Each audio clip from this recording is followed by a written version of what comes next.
Good morning everyone, कैसे हैं आप सभी। Welcome to my YouTube channel Rafael educational hub. Friends, आज है 27 मई 2024। 27 मई की करंट अफेयर से जितने भी इंपॉर्टेंट क्वेश्चन बन सकते थे वो सभी हम आपके लिए इस वीडियो में लेकर आए हैं। यदि आप हमारे चैनल पर नए हैं तो हमारे YouTube channel Rafael educational hub को सब्सक्राइब करें और साथ ही साथ बेल आइकन को भी प्रेस करें, जिससे हमारे नोटिफिकेशन आपको सबसे पहले और समय से प्राप्त हो सकें। तो चलिए फ्रेंड्स, स्टार्ट करते हैं आज के क्वेश्चन आंसर्स को। क्वेश्चन नंबर फर्स्ट है, किस उपलब्धि के कारण मुनीब अमीन भट्ट को नासा के हॉल ऑफ फेम में शामिल किया गया। तो इस क्वेश्चन का राइट आंसर है ऑप्शन नंबर ए, डेटा उल्लंघन की कमजोरियों का पता लगाने के कारण। तो जानते हैं अदर पॉइंट्स। मूल रूप से जम्मू और कश्मीर के कुलगाम जिले के दक्षिण कश्मीर के जुंगलपोरा गांव के निवासी मुनीब अमीन भट्ट को छोटी उम्र से ही अंतरिक्ष अन्वेषण का शौक था। अंतरिक्ष और प्रौद्योगिकी के प्रति उनके आकर्षण ने उन्हें बड़े सपने देखने और उल्लेखनीय उपलब्धियों के लिए प्रयास करने के लिए प्रेरित किया। मुनीब को अपने सिस्टम में कमजोरियों की पहचान करने और रिपोर्ट करने के लिए 2023 में एप्पल के हॉल ऑफ फेम से मान्यता मिली। अब उन्हें नासा के भेद्यता प्रकटीकरण कार्यक्रम के माध्यम से अपने सिस्टम में डेटा उल्लंघन की कमजोरियों की खोज करने के लिए नासा के प्रतिष्ठित हॉल ऑफ फेम में स्थान मिल गया है। नेक्स्ट क्वेश्चन है, क्लॉस श्वाब 2025 तक WEF के कार्यकारी पद से हट जाएंगे। विश्व आर्थिक मंच का मुख्यालय कहाँ स्थित है। तो इस क्वेश्चन का राइट आंसर है option number C, Geneva Switzerland में स्थित है। तो जानते हैं अदर पॉइंट्स। क्लॉस श्वाब 2025 तक WEF के कार्यकारी पद से हट जाएंगे। विश्व आर्थिक मंच के संस्थापक और कार्यकारी अध्यक्ष क्लॉस श्वाब जनवरी 2025 तक न्यासी बोर्ड के अध्यक्ष के रूप में गैर कार्यकारी भूमिका में आ जाएंगे। विश्व आर्थिक मंच एक स्वतंत्र अंतर्राष्ट्रीय संगठन है जो विश्व की स्थिति में सुधार के लिए प्रतिबद्ध है। WEF की स्थापना जनवरी 1971 में हुई थी। नेक्स्ट क्वेश्चन है, वर्तमान में कौन सा देश भारत की रुपे सेवा शुरू करने के लिए बातचीत कर रहा है। तो इस क्वेश्चन का राइट आंसर है ऑप्शन नंबर ए, मालदीव देश कर रहा है। तो जानते हैं अदर पॉइंट्स। मालदीव ने रुपए में भुगतान की सुविधा के लिए भारत की रुपे सेवा शुरू करने की योजना बनाई है, जिसका उद्देश्य मालदीव रुपया को मजबूत करना है। इस कदम का उद्देश्य मालदीवियन रुपया को मजबूत करना और आयात भुगतान के लिए अमेरिकी डॉलर पर निर्भरता कम करना है। द्विपक्षीय संबंध कैसे हैं। तो यह पहल भारत और मालदीव के बीच द्विपक्षीय संबंधों और आर्थिक सहयोग को बढ़ाने के व्यापक प्रयासों का हिस्सा है। नेक्स्ट क्वेश्चन है, किस भारतीय सिनेमेटोग्राफर को कांस फिल्म फेस्टिवल 2024 में पियरे एंजेनिक्स ट्रिब्यूट मिला है। तो इस क्वेश्चन का राइट आंसर है ऑप्शन नंबर सी, संतोष शिवन को मिला है। तो जानते हैं अदर पॉइंट्स। संतोष शिवन को कांस फिल्म फेस्टिवल 2024 में सिनेमेटोग्राफी में पियरे एंजेनिक्स एक्सीलेंस प्राप्त हुआ, जो इस सम्मान को प्राप्त करने वाले पहले एशियाई बन गए। उन्होंने मणिरत्नम के साथ सहयोग और अंतर्राष्ट्रीय परियोजनाओं सहित 55 से अधिक फीचर फिल्मों के लिए कार्य किया। सिवन अपने काम में एंजीनियक्स लेंस के प्रभाव का हवाला देते हुए प्राप्तकर्ताओं के रूप में रोजर डिकिंस जैसे प्रसिद्ध छायाकारों में शामिल हो गए। नेक्स्ट क्वेश्चन है, 1918 के SS शिराला जहाज के मलबे से प्राप्त दुर्लभ 10 रुपये के बैंक नोटों की नीलामी किस देश में होगी। तो इस क्वेश्चन का राइट आंसर है option number A, United kingdom में होगी। तो जानते हैं अदर पॉइंट्स। बम्बई से लंदन जा रहे 1918 के एक जहाज के मलबे से प्राप्त दुर्लभ 10 रुपये के बैंक नोटों की लंदन में नीलामी की जाएगी। ये बैंक नोट SS शिराला के मलबे से बरामद किए गए थे, जो 2 जुलाई 1918 को जर्मन यू बोट हमले के कारण डूब गया था। इनकी अनुमानित कीमत 2000 से 2600 पाउंड के बीच है तथा इन पर 25 मई 1918 की तारीख अंकित है। नूनन्स की विश्वव्यापी मुद्रा शास्त्र प्रमुख थॉमसिना स्मिथ ने बताया कि जब जहाज डूबा तब ये नोट अन्य प्रावधानों के साथ लंदन से बम्बई जा रहे थे। नेक्स्ट क्वेश्चन है, कौन सा भारतीय प्रौद्योगिकी संस्थान इलैया राजा संगीत शिक्षण एवं अनुसंधान केंद्र से संबद्ध है। तो इस क्वेश्चन का राइट आंसर है option number D, IIT Madras संबद्ध है? तो जानते हैं अदर पॉइंट्स। इलैया राजा संगीत शिक्षण एवं अनुसंधान केंद्र आईआईटी मद्रास के परिसर में स्थापित किया गया है। इस केंद्र का उद्घाटन प्रसिद्ध संगीतकार इलैया राजा के साथ साझेदारी में किया गया, जिसका उद्देश्य संगीत शिक्षा और अनुसंधान को आगे बढ़ाना है।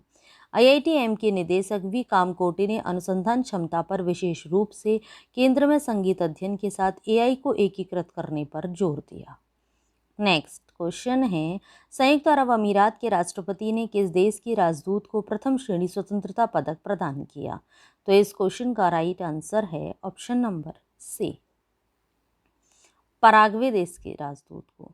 तो जानते हैं अदर पॉइंट्स। संयुक्त अरब अमीरात के राष्ट्रपति ने देश में राजदूत के रूप में अपने कार्यकाल की समाप्ति के अवसर पर पराग्वे के राजदूत जोस अगुरो अविला को प्रथम श्रेणी स्वतंत्रता पदक प्रदान किया। पराग्वे दक्षिण अमेरिका की एक लैंडलॉक्ड कंट्री है। नेक्स्ट क्वेश्चन है, निम्न में से किस हवाई अड्डे ने जीरो वेस्ट टू लैंडफिल का दर्जा हासिल किया है? तो इस क्वेश्चन का राइट आंसर है ऑप्शन नंबर सी, तिरुवनंतपुरम हवाई अड्डे ने हासिल किया है। तो जानते हैं इंपॉर्टेंट पॉइंट्स। तिरुवनंतपुरम अंतर्राष्ट्रीय हवाई अड्डे को भारतीय उद्योग परिसंघ उत्कृष्टता केंद्र द्वारा शून्य अपशिष्ट टू लैंडफिल पुरस्कार से सम्मानित किया गया। यह मान्यता प्राप्त करने वाला यह भारत का पहला हवाई अड्डा है जिसने लैंडफिल से 99.50% अपशिष्ट डाइवर्जन हासिल किया है। यह पुरस्कार हवाई अड्डे द्वारा अग्रणी अपशिष्ट प्रबंधन प्रथाओं के कार्यान्वयन की पुष्टि करता है। नेक्स्ट क्वेश्चन है, हाल ही में किसने IWF वर्ल्ड यूथ चैंपियनशिप में गोल्ड जीतकर रिकॉर्ड बनाया है? तो इस क्वेश्चन का राइट आंसर है ऑप्शन नंबर डी, प्रीति स्मिता भोई ने बनाया है। तो जानते हैं इंपॉर्टेंट पॉइंट्स। प्रीति स्मिता भोई ने international weightlifting federation world youth championship में महिलाओं के 40 किलोग्राम वर्ग में नया क्लीन एंड जर्क विश्व रिकॉर्ड बनाया। भारतीय भारोत्तोलक ने 76 किलोग्राम वजन उठाकर पिछले रिकॉर्ड को 1 किलोग्राम से पीछे छोड़ दिया। भोई ने प्रतियोगिता के पहले दिन 133 किलोग्राम का कुल वजन उठाया, जो युवा विश्व मानक से 2 किलोग्राम कम था, और उन्होंने स्वर्ण पदक हासिल किया। IWF मुख्यालय लॉजेन में। नेक्स्ट क्वेश्चन है, यूएई में कुशल भारतीय ब्लू कॉलर श्रमिकों की मांग में कितने प्रतिशत की वृद्धि की गई है? तो इस क्वेश्चन का राइट आंसर है ऑप्शन नंबर बी, 25% की वृद्धि की गई है। तो जानते हैं अदर पॉइंट्स। संयुक्त अरब अमीरात में भारत के कुशल ब्लू कॉलर श्रमिकों की मांग मई 2023 अप्रैल 2024 तक 25% बढ़ गई, जो अकुशल श्रमिकों की मांगे में वृद्धि को पार कर गई। इस मांग वाले क्षेत्रों में प्रौद्योगिकी, स्वास्थ्य सेवा, निर्माण, विनिर्माण और रसद शामिल हैं, जो संयुक्त अरब अमीरात की बुनियादी ढांचा परियोजना और शहरीकरण से प्रेरित है। हंटर की रिपोर्ट 1 लाख नीले श्रमिकों के सर्वेक्षण और साक्षात्कार पर आधारित है। नेक्स्ट क्वेश्चन है, आरबीआई के अनुसार देश की आर्थिक वृद्धि दर पहली तिमाही में कितने प्रतिशत रहने का अनुमान है?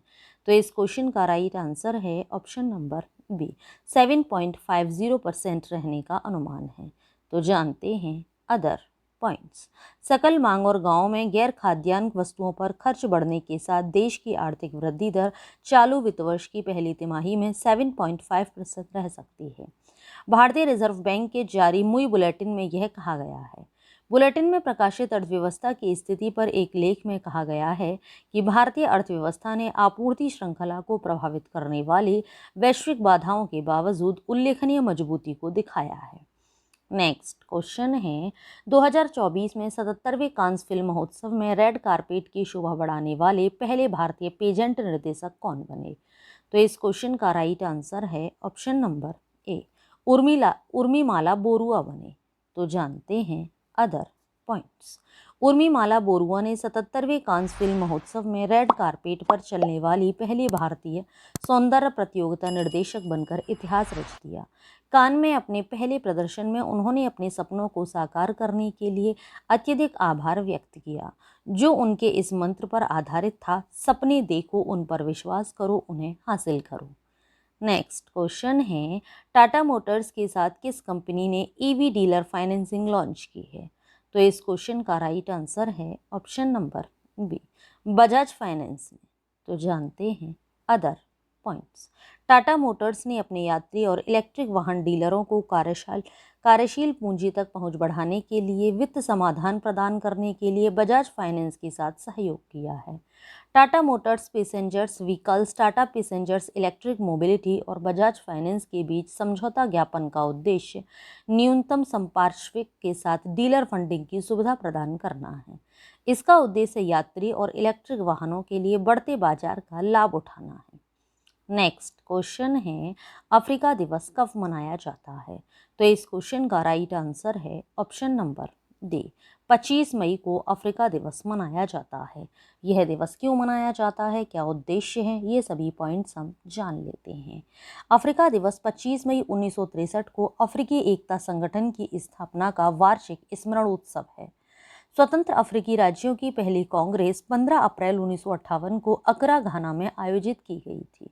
इसका आयोजन घाना के प्रधानमंत्री डॉक्टर क्वामे नक्रमा द्वारा किया गया था। अफ्रीका संघ ने 2024 को ईयर ऑफ एजुकेशन बनाया। नेक्स्ट क्वेश्चन है, और आज की वीडियो का लास्ट क्वेश्चन भी है, ऑस्कर विजेता संगीतकार जॉन ए.पी. कग्जमारेक का 71 वर्ष की आयु में निधन हो गया। यह किस देश से थे? तो इस क्वेश्चन का राइट आंसर है ऑप्शन नंबर ए, यह पोलैंड देश से थे। तो जानते हैं इनसे related other points. Finding Neverland के लिए ऑस्कर विजेता संगीतकार जॉन ए.पी. काग्जमारेक का 71 वर्ष की आयु में निधन हो गया। वह एमए से एक अपक्षीय तंत्रिका संबंधी विकार से पीड़ित थे। पोलैंड में जन्मे काग्जमारेक ने टोटल एक्लिप्स और अनफेथफुल जैसी फिल्मों के लिए भी रचना की। उन्होंने 2005 में सर्वश्रेष्ठ मूल स्कोर के लिए ऑस्कर के साथ वैश्विक प्रशंसा हासिल की और अपने अंतिम वर्ष क्राको, पोलैंड में बिताए। तो ये था फ्रेंड्स आज का हमारा वीडियो। आप सभी को हमारा वीडियो कैसा लगा, हमें नीचे कमेंट बॉक्स में कमेंट करके ज़रूर बताएं। यदि आप सभी को हमारा वीडियो अच्छा लगा हो, यूज़फुल लगा हो, तो हमारे वीडियो को लाइक करें और ज़्यादा से ज़्यादा लोगों को शेयर भी करें। यदि आप सभी लोगों ने करंट अफेयर के प्रीवियस वीडियो नहीं देखे हैं तो नीचे डिस्क्रिप्शन में लिंक दिया हुआ है, आप हमारे दिए हुए लिंक पर क्लिक करके करंट अफेयर के प्रीवियस वीडियो देख सकते हैं। ये वीडियोज़ आप सभी के लिए हर एग्ज़ाम की दृष्टि से काफ़ी यूज़फुल भी है। Thanks for watching video friends.